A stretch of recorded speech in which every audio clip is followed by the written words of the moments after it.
Netcasts you love. From people you trust. This is Twit.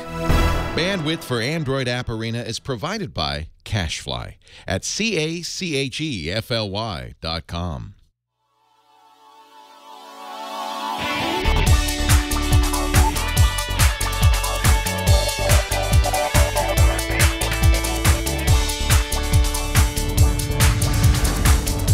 This is Android App Arena, Episode 5 for Friday, July 25th, 2014. Retro-style games. What's happening, everybody? Welcome to another episode of Android App Arena. My name is Jason Howell. Now, let's chat for a second about the power of our mobile devices. These days, that little computer in your pocket is capable of doing some amazing things. We hold in our pocket intense computing power, so why not put all of that amazing capability aside and instead, let's stand back and appreciate the pixelated goodness that is this week's Game On. Let's face it, games don't have to be all splashy with modern 3D graphics and professionally scored soundtracks. A good game can be all about gameplay. Is it addictive? Are the levels well thought out? And there's actually a trend of game development right now that focuses on gameplay while reveling in the graphics and sound of gaming eras past. That's what this week's episode is all about. Let's take a look at a few games that celebrate the past with a retro style. This is the game that inspired today's episode, and it really embodies what I love about the modern retro game movement. Pixel Dungeon is a roguelike game, which essentially means it's a role-playing game with turn-based gameplay, random level generation, tile-based graphics, and permanent death, meaning don't die. Pixel Dungeon starts by letting you choose your class, each with their own proficiencies and weaknesses. Warriors, of course, are the strong silent type. Mages are practiced in magic and spells. Rogues are a sneaky and perceptive bunch. And the unlockable Huntress utilizes clairvoyant powers, among other things. Now, once chosen, your player materializes on the ground floor of a dungeon that's randomly generated every time you play. So each game is going to be unique, complete with a new layout and new items and characters to discover, all while still following the same goal. Some characters you encounter will straight up attack you, so be prepared to fight. Others will pose a unique task that you must complete, and you'll be rewarded handsomely if you do so. As you explore the dungeons, more of the map will open up, so anywhere you've been remains clear on the map. Anywhere that you haven't been is in shadows, of course. There are locked doors, hidden passages that can be found by clicking the looking glass at the right places.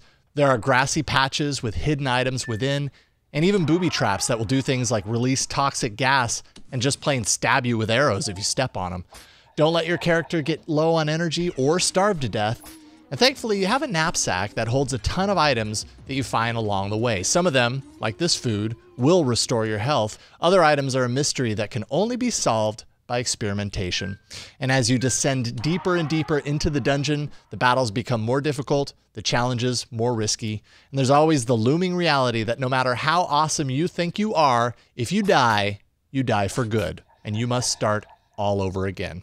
It makes this game easy to pick up when you have a few minutes, or spend a solid block of time trying to push the limits and get even deeper than you have any time before.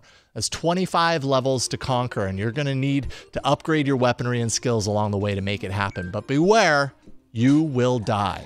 Often. Pixel Dungeon is addictive and revels in its 8-bit charm. It's an Android original, and it's free. Next up is a game that's dear to my heart because it reminds me of my lost summer days as a kid, locked away in my bedroom playing games on my trusty old Commodore 64. It's called, ready for this? VVVVVV, or the letter V 6 times, though that's less of a name, more of a visual representation of the spikes that actually appear throughout the levels. I'll just call it V for this review. Let's face it, it's easy to overlook. The graphics, they're understated. They're a throwback to the early days of sprite-based games on systems like the Commodore 64. The levels look deceptively basic, but in the case of V, it's all about gameplay, and the throwback audio and video is just icing on the cake. V is a 2D puzzle platform game where you move this guy side to side with one powerful action, the ability to either walk on the ground or up on the ceiling. And this ability is essential to maneuvering through the spike and cavern-filled levels. You'll spot checkpoints scattered throughout, and you'll want to pass those with every opportunity because, as was the case with Pixel Dungeon, you will die. A lot. There's nothing quite as frustrating as making it farther than you have before, only to realize you skipped a checkpoint, you die, and then you have to conquer that screen yet again. Sometimes you'll jump to a platform only to have it disintegrate beneath you and yep, dead. Or you have a narrow path down which you must time your movements so you don't touch a spike on the side and dead. And then sometimes you'll dead. Or dead. Or then you think you got it and dead. Yes, it's very frustrating. But I know it's quality because even in all of that failure, I still find myself starting right away and trying to conquer what I failed to do before. It's addictive, thanks to its quick turnaround from death to respawning, and there is no limit to the amount of times that you can fail. Seriously, how often can you say that with any truth? V, or the letter V 6 times, reminds me that modern graphics and music might be sparkly, but modern gaming often doesn't have that addictive replay value that some of my favorite classics had back in the day. V costs $2.99 in the Play Store. Fellow Twit resident Patrick Delahanty alerted me to the next game in the bunch. A friend of his actually developed it. And this is one that is definitely a little bit off the radar, but again, gameplay is good, clean, old school arcade action fun. It's called Kitty Clutter, and it places you in command of a kitty litter box. I know, it's a respectable job, cleaning the kitty clumps out of the box. You might think those little rascals are cute. At first, they drop their little duties and you tap to drag them over to the trash can one by one. But then other kittens come along, and they do things like lay larger clumps that need to be double tapped to break up into smaller pieces that can be moved to the trash, and the cats rapidly multiply, making it more and more difficult to clear that poo from the box. On the left, items will appear, kind of like Pac-Man, that will add points to your total, or you could luck out and find the blue scoop. It allows you to zap multiple droppings for a short period of time. The green mouse will delay a cat from dropping anything for you to pick up, spinning them around and around in the box, and the moon will put the cats to sleep, giving you valuable time to clean up their mess. The game is hard, to say the least. When I play it, I'm reminded of my time at Pojo's, my local arcade growing up, playing old school arcade games that challenge you to plunk another quarter in the machine to see if you can get a higher score this time around. It's arcade action that's addicting the more you play. And hey, who doesn't like kittens that poop? Kitty Clutter is free. Get to scooping.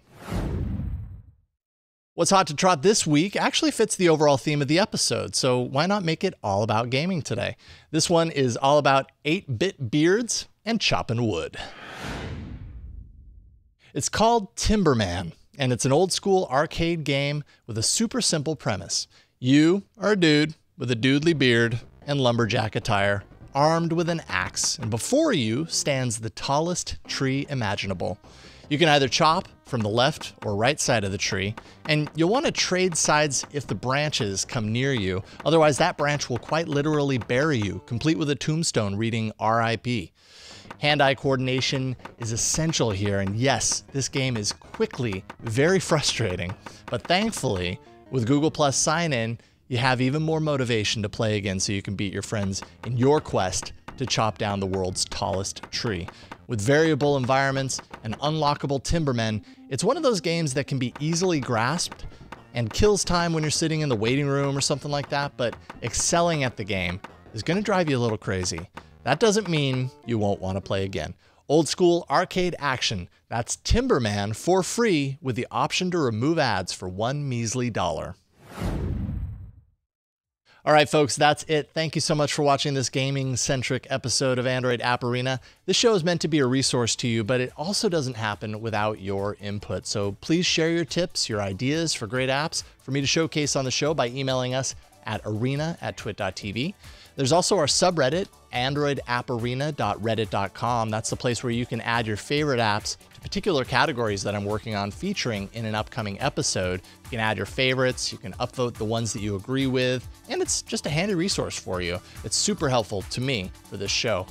We have a Google Plus community that you can find easily by searching for Android App Arena. You can always download or subscribe to the show by visiting twit.tv/arena. Look for new episodes every Friday evening. And speaking of Fridays, you can be a part of the live component of the show by heading over to live.twit.tv. That's every Friday at 1 p.m. Pacific I'll be on set to answer questions about the featured apps, and if we have a developer interview, it'll take place right before you there live like magic. All right, that's it, folks. Thanks so much for joining me today. My name is Jason Howell, and I'll see you next week in the arena.